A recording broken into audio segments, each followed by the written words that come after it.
Okay, so now I'm going to show you how to cast off or decrease. It's the same for the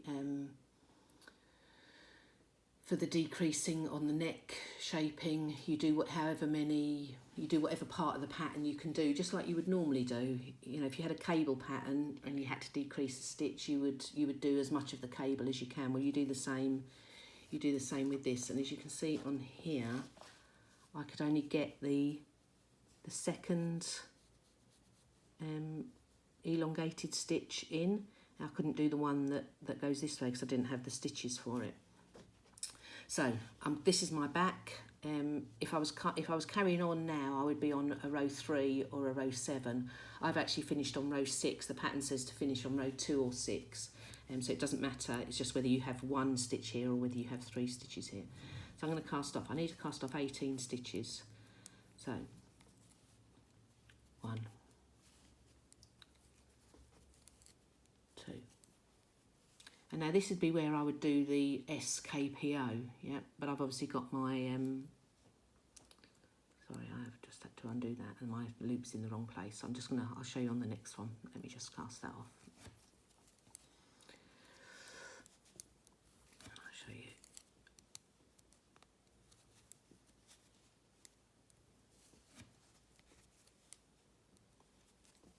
Right, so here's the loop now, yeah. So I've got this stitch here as a loop.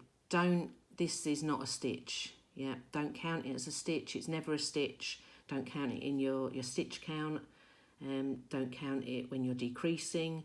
Yeah, it's an elongated loop. Yeah, so we're going to pass that over as we would normally have done on row 7 or row 4.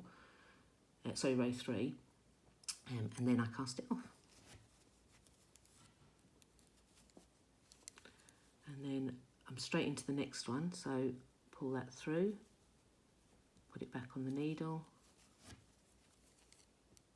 put it on.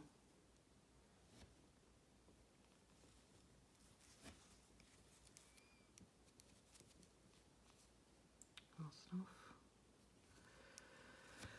2 stitches are normal, cast off. Put the loop over.